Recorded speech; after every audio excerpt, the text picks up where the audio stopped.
Hello बच्चों, JEE advance 2001 का question है। क्वेश्चन क्या है उसको समझ लेते हैं। An ice cube of mass 0.1 kilogram at 0 degree Celsius is placed inside an isolated container which is at 227 degree Celsius. 0.1 kilogram का आइस क्यूब है, 0 डिग्री सेल्सियस पर है और उसको एक कंटेनर में रखा जाता है जिसका टेम्परेचर है 227 डिग्री सेल्सियस। तो यहाँ पर एक कंटेनर बनाया हुआ है जिसका टेम्परेचर क्या है 227 डिग्री सेल्सियस और मैंने इसका मास जो है वो m कंसिडर कर लिया है। तो मैं इसको केल्विन में सॉल्व करने वाला हूँ। तो केल्विन में क्या हो जाएगा, ये 227 प्लस 273 ऐड कर देंगे तो कंटेनर का टेम्परेचर हो जाएगा यहाँ पर 500 केल्विन।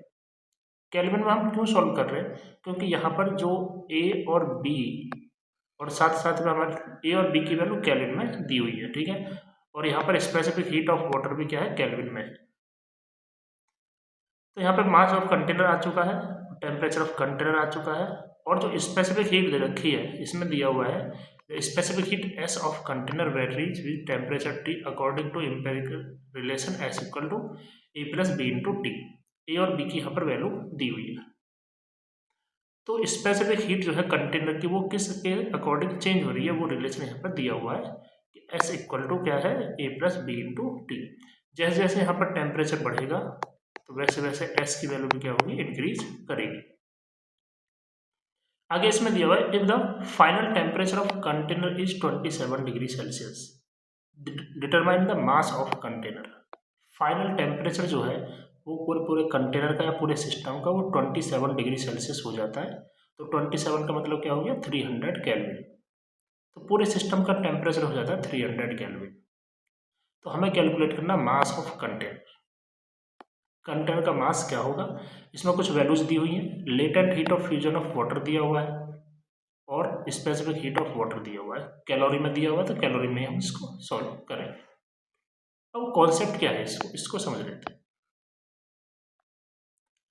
क्वेश्चन में यहाँ पे फाइनल जो टेम्परेचर है कंटेनर का या फिर फाइनल टेम्परेचर ऑफ सिस्टम जो है वो 27 डिग्री सेल्सियस दिया हुआ है क्वेश्चन में और ये कितना हो जाएगा, 300 केल्विन।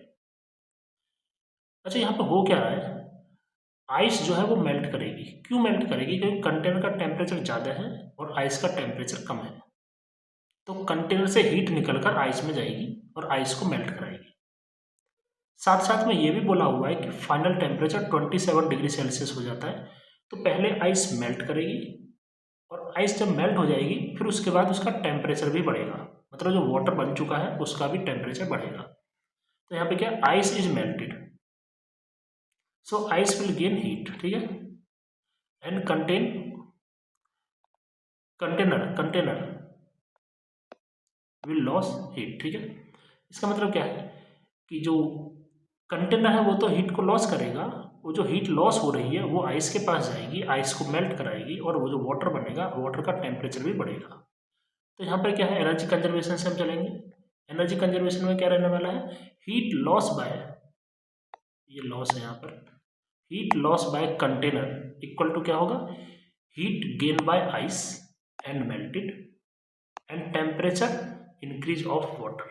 जो मैंने आपको बातें बताई थी कि कंटेनर से हीट बाहर निकलेगी, कितनी हीट बाहर निकलेगी उसका कैलकुलेट, वो जो बराबर रहेगी किसके, आइस को मेल्ट कराने के और वाटर का टेम्परेचर बढ़ाने के। तो यहाँ पर जो कंटेनर के लिए क्या लिख देंगे, integration m s d t लिख देंगे। ऐसा क्यों लिख रहे हैं, क्योंकि यहाँ पर जो एस है वो टेम्परेचर का फंक्शन है। तो हमें इंटीग्रेशन फॉर्म में लिखना पड़ेगा, integration m s d t equal to जो भी हीट कंटेनर से रिलीज होगी, हीट लॉस होगी कंटेनर से, वो जाएगी आइस के पास, आइस को मेल्ट कराएगी। तो यहाँ पर आइस को मेल्ट करा रही है m into L F, ice के लिए आ गया, प्लस में क्या हो गया यहाँ पर एम एस डेल्टा टी। अब ये एम एस डेल्टा टी क्यों लिखा जा रहा है, क्योंकि आइस जो है पहले मेल्ट करेगी और मेल्ट होने के बाद जो वाटर बनेगा वाटर का टेम्परेचर यहाँ पर इंक्रीज करेगा। तो एम एस डेल्टा टी के अकॉर्डिंग यहाँ पर जो एस होगा ये वाटर वाला होगा, ठीक। अब यहाँ पे इसकी वैल्यूज पुट करते हैं। तो एम इंटीग्रेशन, जो हीट लॉस हो रहा है, ठीक है, तो वो किस टेम्परेचर का डिफरेंस में हो रहा है, 300 से 500, क्योंकि कंटेनर का 500 टेम्परेचर था वो 300 हो गया। तो हीट लॉस मैग्नीट्यूड लिखा जाएगा यहाँ पर, तो 300 से 500 और एस की वैल्यू ए प्लस बी टी और डी टी इक्वल टू क्या जाएगा, m कितना है, आइस का मास कितना है, आइस का मास है 0.1 किलोग्राम। एल एफ दे रखा है क्वेश्चन में, एल एफ की वैल्यू यहाँ पर पुट करेंगे 8 into 10⁴ plus mass of ice 0.1, S W लिखेंगे यहाँ पर, एस डब्ल्यू कितना है 10⁻3 और डेल्टा टी क्या होगा, डेल्टा टी कौन सा लिखा जाएगा कि सिस्टम का फाइनल टेम्परेचर हो जाता है 300 केल्विन और आइस का इनिशियल टेम्परेचर क्या रहेगा जो मेल्ट हो जाएगी तो 0 डिग्री सेल्सियस। तो इसका मतलब 273 से 300 तक जा रहा है, तो 273 से 300 जा रहा है, टेम्परेचर का डिफरेंस यहाँ पर लिखा जाएगा। इसको हमें सॉल्व करना है, ए और बी की वैल्यू यहाँ पर पुट की जाएंगे 100 और 0.02 डी टी इक्वल टू, इसको सॉल्व करेंगे मल्टीप्लाई करेंगे तो 0.8 इंटू 10⁴ और यहाँ पर 27 इंटू 10⁻²।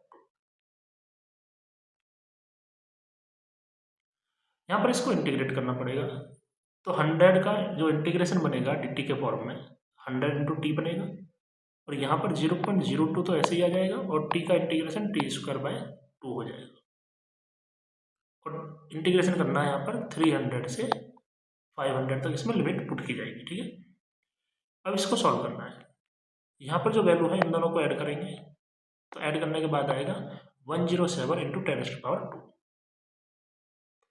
यहाँ पर लिमिट्स पुट की जाएंगी, अब इसको थोड़ा सॉल्व कर लेते हैं। तो लिमिट्स पुट करेंगे, जब यहाँ पर लिमिट पुट की है तो पहले अपर लिमिट पुट की जाएगी फिर लोअर लिमिट पुट की जाएगी। तो लिमिट पुट करने के बाद इसको बस सॉल्व करते हुए जाना है, तो सॉल्व करने के बाद जो हमें आंसर मिल जाएगा वो मिल जाएगा 0.495 किलोग्राम, जिसमें ऑप्शन जो डी है वो करेक्ट रहेगा। ऑप्शन डी इसमें क्या होगा, करेक्ट होगा। आई होप ये वीडियो आपको पसंद आई होगी, क्वेश्चन समझ में आया होगा। इस चैनल को सब्सक्राइब करना, इस वीडियो को लाइक करना। Thank you.